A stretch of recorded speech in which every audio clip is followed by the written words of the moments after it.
quando eu era criança lá em Minas, lá em Conselheiro Lafayette, que eu nasci lá em Minas, todo fevereiro a gente vinha passar as férias do meu pai aqui. E eu tinha uma foto incrível, toda a minha família na fachada do museu. E assim, mas eu nunca pensei, né, naquela época, de hoje estar aqui, né, criança, naquela época era criança, eu nunca pensei de hoje estar aqui num momento desse tão lindo, que me fez voltar no tempo e me fez assim, reviver coisas incríveis, escutando todas essas histórias que a gente ouviu aqui nessa noite, né? E assim, eu fiquei, no voltar no tempo, eu fiquei pensando, né, nas coisas que a minha avó, que a minha mãe falava. E minha avó, ela nasceu antes da lei do ventre livre. E ela contava para a gente as histórias, né? Contava que a mãe dela era é, escrava, né? E trabalhava numa fazenda. E, naquela época, todas as mulheres, todas as meninas que nascessem naquela época eram sacrificadas, né? Eles só aproveitavam os meninos. E quando a minha avó nasceu, ela, uma pessoa lá da fazenda tinha se casado e precisava de uma empregadinha. Então, eles não deixaram sacrificar a minha avó. Então, a minha avó contava essa história assim, né, que ela foi salva pela necessidade da patroa, da filha da patroa, que precisava de uma pessoa para cuidar dela, né? E a minha avó contava das coisas e falava assim para a gente ter cuidado com a gente, que ela tinha aquele orgulho de ter sido salva. Era uma história assim, incrível, e a gente achava aquilo bonito, né? E ela tinha aquele orgulho porque diz que o patrão falava assim com a... Não, eles são de uma raça muito boa, não mata ela, não. E a minha avó contava aquilo e a gente achava aquilo um orgulho, né? Mas, mesmo assim, minha avó tinha muito cuidado com a gente, né? Minha avó sempre falava para a gente se cuidar, para a gente não se expor, né? Ela falava assim, olha, vocês têm que ter compostura. Eu nem sabia o que era compostura. O que é compostura? Tem que se vestir direito, tem que botar uma roupa que cubra todo o corpo. Naquela época não podia, as mulheres não podiam, né? Na época da minha avó, não podia mostrar o tornozelo, né? Então, minha avó andava com aquelas saias assim, compridas, um monte de saia. Minha avó levava tempo para vestir, para mudar roupa, porque botava uma saia, outra saia, outra saia. Vó, já chega. Não, tem que botar a saia de compor.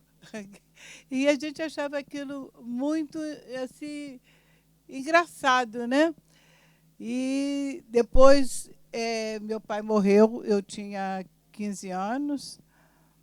Aí eu fiquei com a minha mãe ainda um tempo lá em Minas, mas depois eu resolvi vir aqui para o Rio para poder ajudar nas despesas da casa, porque ficou muito pesado, só com a pensão da minha mãe.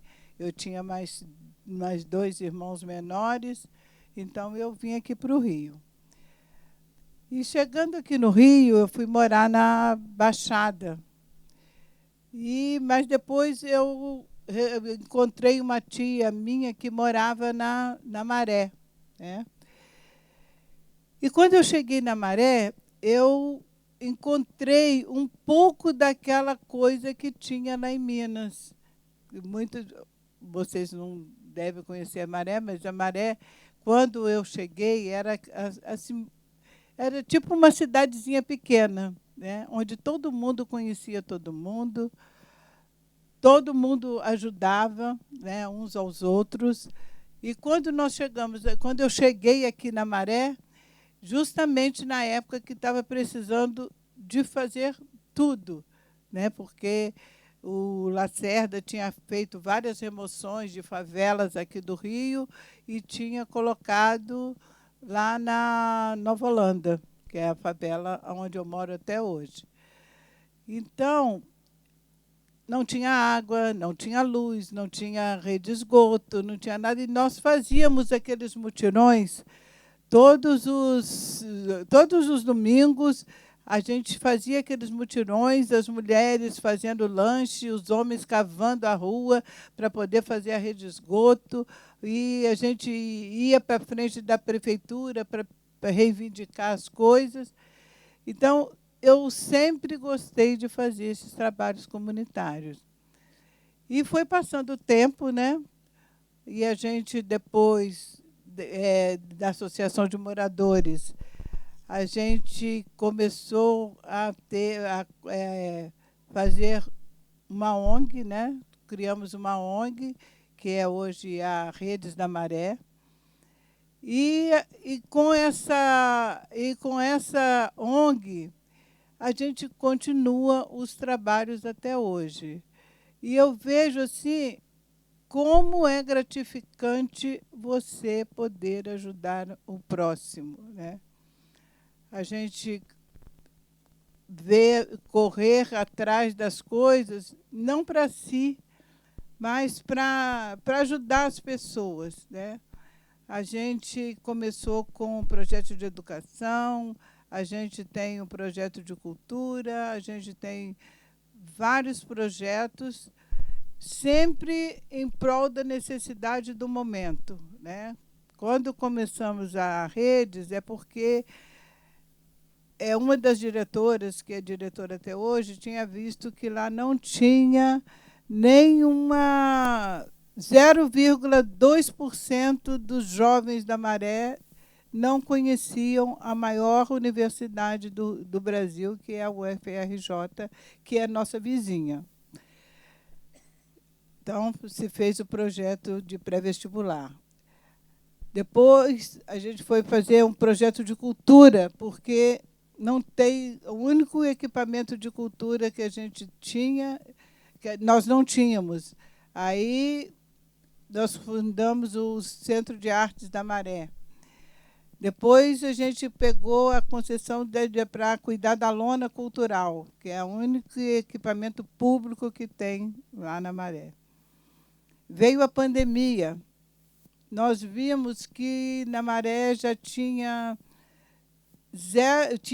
mais de 6.000 pessoas completamente vulneráveis, pessoas que a gente sabia que não tinha como conseguir sobreviver. E a gente começou a fazer uma campanha, e quando chegou no final da pandemia, a gente já tinha conseguido distribuir mais de 20.000 cestas básicas. E, assim, a gente continua vendo a necessidade das pessoas. E eu nunca pensei assim que eu pudesse estar ajudando, né? Quando eu pensei em vir para o Rio, quando eu pensei em vir para cá trabalhar, eu pensei em ajudar a minha família. E, de repente, eu vi que eu podia fazer mais, que eu podia ajudar mais pessoas, que eu podia estar ajudando as crianças, que eu podia estar ajudando a lutar, né? Porque é muito difícil. E sozinho a gente não consegue fazer nada, né? Mas com a união das pessoas, com aquele jeito que a gente vai conseguindo, desde aquela época que a gente começou, que a gente criava um representante de rua para ele ver as necessidades daquela rua, e dali a gente fazia as reuniões e a gente ia vendo tudo que precisava. É a mesma coisa até hoje. A gente precisa de ajuda, a gente precisa de união, a gente precisa de estar juntos para a gente poder fazer alguma coisa, né?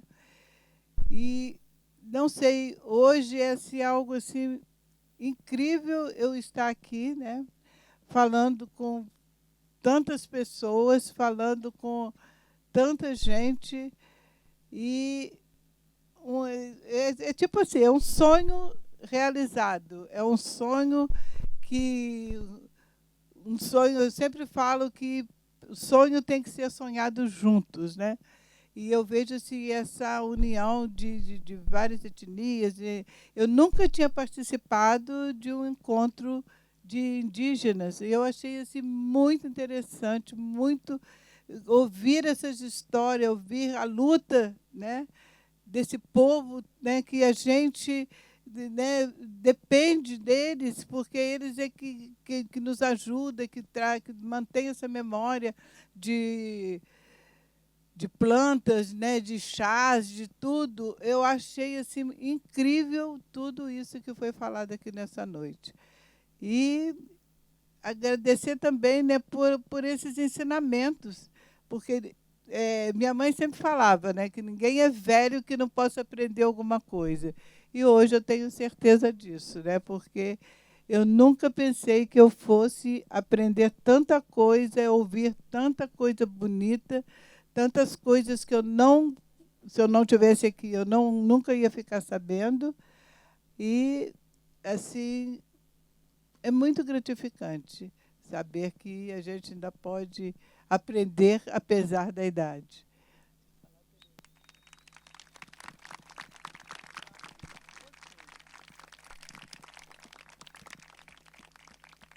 Essa é a nossa griot da Maré. Boa noite, eu sou Tereza Onan.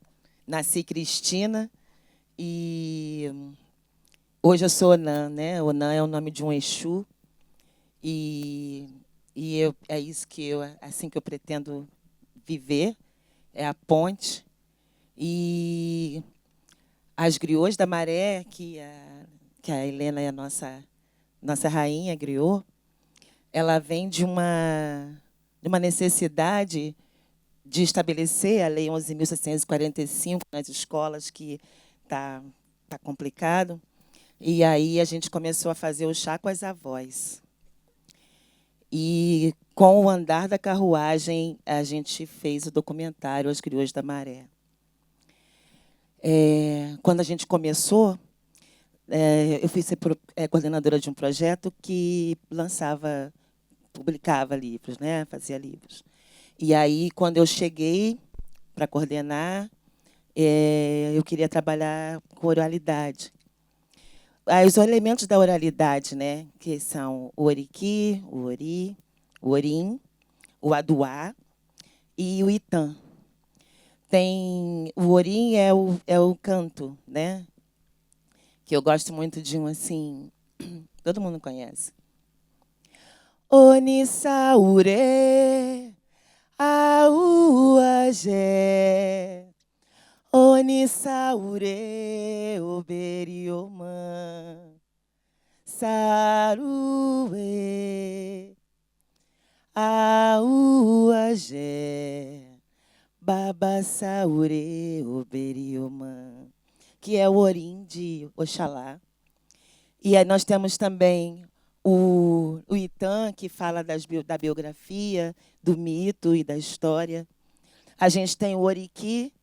Eu estou falando dos elementos da oralidade iorubá, tá?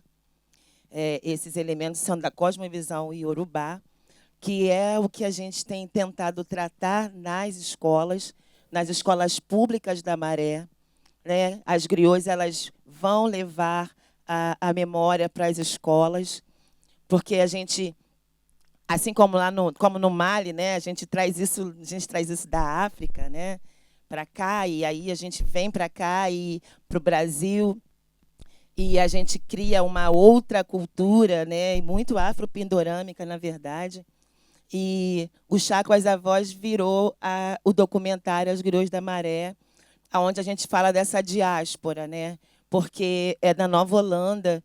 A Nova Holanda é a comunidade mais negra da Maré, né, justamente por conta dessa higienização da Zona Sul e do centro do Rio de Janeiro, e não por, será coincidência, que é onde também tem a maior incidência do Estado em forma de de repressão, de violação de direitos, né?